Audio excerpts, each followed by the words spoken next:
मित्रांनो, आपण निफ्टीचं weekly analysis करणार आहे. चला तर मग लगेच व्हिडिओला सुरुवात करूयात. मित्रांनो, कधी तुम्ही मागच्या 2 वीकच्या कॅन्डल पाहिल्यास ना, तर तिच्यात बॉडी एकदम लहान होती, बरोबर आहे. काहीच बॉडी नव्हती, अनडिसिजन कॅन्डल होतं. या टायमाला बॉडी थोडी मोठी बनली, पण ही पण एक डोजी कॅन्डल आहे, ही पण एक अनडिसिजन कॅन्डल आहे. आता अनडिसिजन कॅन्डल म्हणजे काय, की मार्केटला नेमकं कोणत्या दिशेला जायचं हे समजत नाही. आपल्याकडे कॅन्डलस्टिक पॅटर्नचा स्पेशल सिरीज आहे मित्रांनो, single, double, triple candlestick pattern. Candlestick pattern तिथे कुठे एंट्री घ्यायची, कोणती कॅन्डल काय सांगते हे इन डिटेल ग्राफिकच्या माध्यमातून सांगितलंय. कधी तुम्हाला शिकावंसं वाटतंय तर तुम्ही जाऊन ती प्ले लिस्ट नक्की चेकआउट करा मित्रांनो. आता अनडिसिजन कॅन्डल काय, भरपूर साऱ्या गोष्टी. सर्वात महत्वाची तर वॉर आहे. त्याच्यावरनं महागाई वाढू शकते, महागाईमुळे ना कंपन्यांचा इन्कम कमी होऊ शकतो, आपला रुपया कमजोर होताना दिसतो, अशा भरपूर गोष्टी. पण सध्याचा सर्वात मेन ट्रिगर काय मित्रांनो, की वॉर आहे. आणि वॉरमध्ये कोणतंही स्टेटमेंट हे शाश्वत नाही. कधी म्हणता युद्ध आम्ही लवकर संपवून निघणार आहे, कधी म्हणता आम्ही अजून युद्ध करणार आहे. त्यामुळे मार्केटला समजत नाही. मार्केट गॅप अप ओपन होतं, निगेटिव्ह न्यूज येते, मार्केट खाली येतं, मार्केट खाली आलेलं असतं, पॉझिटिव्ह न्यूज येते, मार्केट वर जातं. त्यामुळे इथे डोजी कॅन्डल बनताना दिसते. आता ही सिंपल आहे. आपल्याला कोणावर लक्ष ठेवायचं आहे, 2 गोष्टींवर.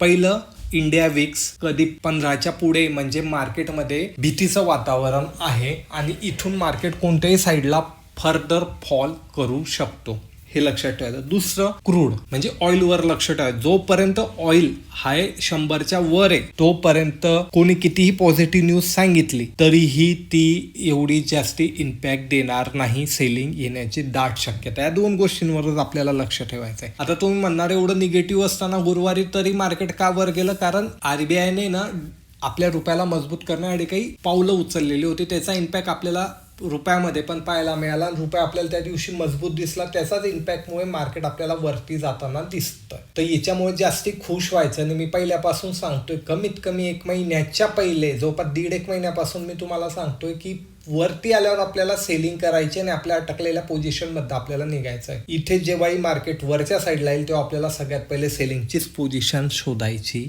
आहे. आता काय झालेलं मित्रांनो, आता एक क्रुशल लेवलला मार्केट येऊन थांबलेलं आहे, की इथून मार्केट एक मेजर जो सपोर्ट होता तिथपर्यंत आलेला आहे. तिथून कधी बाउन्स बॅक घेतला तर मार्केट परत फर्दर वरती जाऊ शकतो. पण याला कधी ब्रेक केला तर आपल्याला अजून खालच्या मोठमोठ्या लेवल अनलॉक होताना इथे दिसतील. याला समजण्यासाठी आपण वन डेच्या चॅट पॅटर्नवर जाऊया. आता वन डेच्या चॅट पॅटर्नवर आल्यानंतर काय समजते मित्रांनो, तुम्ही कधी इथे पाहिलं तर ह्या 2 कॅन्डलचा आहे ना बॉटम ऑलमोस्ट सिमिलर आहे. मार्केटने इथून सपोर्ट घेतला आणि मार्केट आता तिथेच थांबलेलं. आता मार्केट याला कधी ब्रेक केलं तर 21,700 तर इझी आहे आणि 21,700 ब्रेक केला तर मग अजून फर्दर फॉल आपल्याला मोठा पाहायला मिळेल. वरती कुठपर्यंत येऊ शकतं तर वरची लेवल आपल्यासाठी आहे जवळपास 23,300 ते 23,400च्या बिटवीन मार्केट आपल्याला वर येताना दिसू शकतं.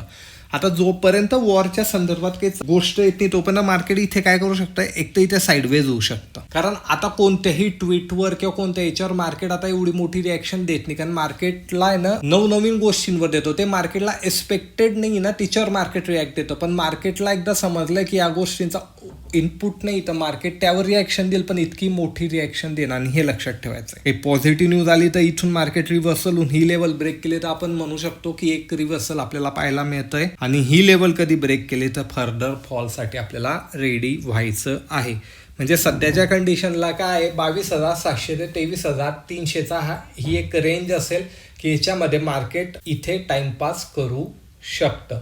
मोठी 22,500 ते 23,300ची तुम्ही एक रेंज पकडून ठेवा 800 पॉईंटची, की याच्यात मार्केट साईडवेज होऊ शकतं जोपर्यंत मोठी कोणत्याही साईडची खबर येत नाही तोपर्यंत. आता हे तर झाला ब्रॉड व्ह्यू. आता आपल्याला 15 मिनिटासाठी इंट्राडेच्या लेव्हल आपण पहिले काढून घेऊ. आता इंट्राडेच्या लेव्हलसाठी सर्वात पहिले सपोर्ट कोणता आपल्याला इमिजिएटली जो पाहायला मिळतोय तो हा एक सपोर्ट आहे मित्रांनो. इथे मार्केट सपोर्ट घेऊन परत वर जाऊ शकतं. कधी फ्लॅट ओपन झालं तर यालाही कधी ब्रेक केलं मित्रांनो तर आपल्याला पुढचा सपोर्ट या ठिकाणी हाच पाहायला मिळतो आहे. आता यालाही कधी ब्रेक केलं तरी खालच्या लेवल पाहण्यासाठी आपल्याला थोडंसं चार्टवर मागे जावं लागेल. तर त्यानंतरची पुढची लेवल आपल्यासाठी ही असणार आहे मित्रांनो. इथपर्यंत मार्केट आपल्याला येताना दिसू शकतं आणि यालाही कधी ब्रेक केलं तर हा एक सपोर्ट आहे मित्रांनो लास्ट, की तिथपर्यंत मार्केट इझिली आपल्याला दिसू शकतं. आता मार्केट वर गेलं तर कुठे पहिलं रेजिस्टन्स घेईल, सगळ्यात पहिले ना गुरुवारी तिथून मार्केट रिव्हर्सल घेतला, ते एक रेजिस्टन्स सारखं काम करेल. त्यालाही कधी ब्रेक केलं तर त्यानंतरचं रेजिस्टन्स या ठिकाणी आपल्याला हे पाहायला मिळेल. यालाही कधी ब्रेक केलं मित्रांनो तर मार्केट इझिली इथपर्यंत येताना दिसेल आणि यालाही कधी ब्रेक केलं तर लास्ट रजिस्टन्स इंट्राडेसाठी लक्षात ठेवायचं, इंट्राडेसाठी लास्ट रजिस्टन्स आपल्याला हे दिसू शकतं. आता आपण काय करू शकतो, यामध्ये पण एक लेवल आपण इथे प्लेस करू शकतो की इथूनही मार्केट एक सपोर्ट घेऊन वरती जाऊ शकतं. तर या लेवल आहे ना तुम्ही ना काय करायचं, चार्टवर लावून ठेवायचं. लेवलची ॲक्युरेसी पाहिजे असेल तर टेलिग्राम चॅनल चेकआउट करा मित्रांनो, लिंक डिस्क्रिप्शनमध्ये आहे. लेवल किती ॲक्युरेट काम करतं आणि आपण मार्केट सुरू होण्याच्याच पहिले ह्या लेवल सर्व प्रोव्हाइड करतो. आपण कोणतेही कॉल आणि पुट या ठिकाणी देत नाही. व्हिडिओ कधी आवडला असेल, काही नवीन शिकायला मिळालं असेल तर लाईक शेअर नक्की करा. काही तुमचा प्रश्न असेल तर नक्की कमेंटमध्ये विचारा. मी भेटेल पुढच्या व्हिडिओमध्ये. धन्यवाद.